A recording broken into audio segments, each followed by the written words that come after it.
Hello! Today I will be reading about good and evil, prayer, and pleasure.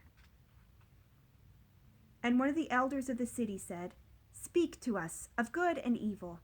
And he answered, "Of the good in you I can speak, but not of the evil. For what is evil but good tortured by its own hunger and thirst? Verily, when good is hungry, it seeks food even in dark caves, and when it thirsts, it drinks even of dead waters. You are good when you are one with yourself. Yet when you are not one with yourself, you are not evil. For a divided house is not a den of thieves, it is only a divided house. And a ship without rudder may wander aimlessly among perilous isles, yet sink not to the bottom. You are good when you strive to give of yourself, yet you are not evil when you seek gain for yourself. For when you strive for gain, you are but a root that clings to the earth and sucks at her breast. Surely the fruit cannot say to the root, 'Be like me, ripe and full and ever giving of your abundance.' For to the fruit giving is a need, as receiving is a need to the root. You are good when you are fully awake in your speech. Yet you are not evil when you sleep while your tongue staggers without purpose, and even stumbling speech may strengthen a weak tongue. You are good when you walk to your goal firmly and with bold steps. Yet you are not evil when you go thither limping. Even those who limp go not backward. But you who are strong and swift, see that you do not limp before the lame, deeming it kindness. You are good in countless ways, and you are not evil when you are not good. You are only loitering and sluggard. Pity that the stags cannot teach swiftness to the turtles. In your longing for your giant self lies your goodness, and that longing is in all of you. But in some of you that longing is a torrent rushing with might to the sea, carrying the secrets of the hillsides and the songs of the forest. And in others, it is a flat stream that loses itself in angles and bends and lingers before it reaches the shore. But let not him who longs much say to him who longs little, 'Wherefore are you slow and halting?' For the truly good ask not the naked, 'Where is your garment?' nor the houseless, 'What has befallen your house?' Then a priestess said, 'Speak to us of prayer.' And he answered, saying, 'You pray in your distress and in your need. Would that you might pray also in the fullness of your joy and in your days of abundance. For what is prayer but the expansion of yourself into the living ether? And if it is for your comfort to pour your darkness into space, it is also for your delight to pour forth the dawning of your heart. And if you cannot but weep when your soul summons you to prayer, she should spur you again and yet again, though weeping, until you shall come laughing. When you pray, you rise to meet in the air those who are praying at that very hour, and whom, save in prayer, you may not meet.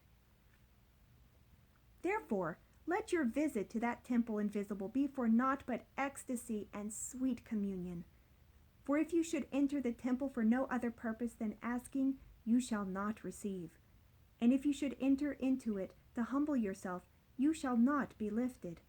Or even if you should enter into it to beg for the good of others, you shall not be heard. It is enough that you enter the temple invisible.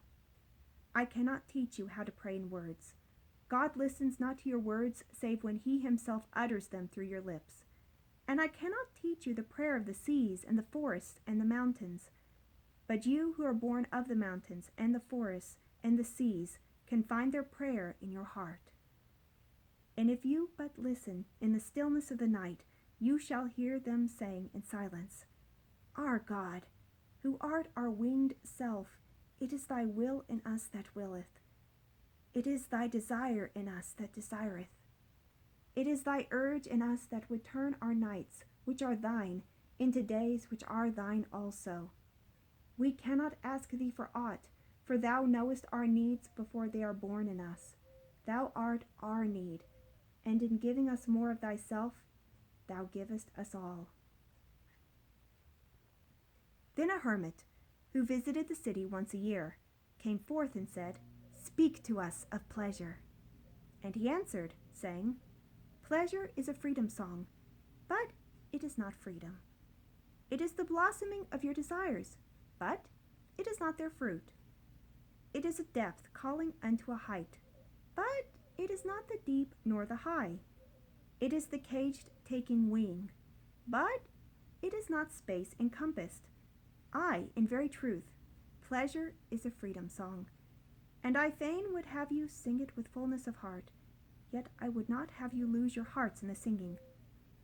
Some of your youth seek pleasure as if it were all, and they are judged and rebuked. I would not judge nor rebuke them. I would have them seek. For they shall find pleasure, but not her alone. 7 are her sisters, and the least of them is more beautiful than pleasure. Have you not heard of the man who was digging in the earth for roots and found a treasure? And some of your elders remember pleasures with regret, like wrongs committed in drunkenness. But regret is the beclouding of the mind, and not its chastisement. They should remember their pleasures with gratitude, as they would the harvest of a summer. Yet, if it comforts them to regret, let them be comforted. And there are among you those who are neither young to seek nor old to remember, and in their fear of seeking and remembering they shun all pleasures, lest they neglect the Spirit or offend against it. But even in their foregoing is their pleasure.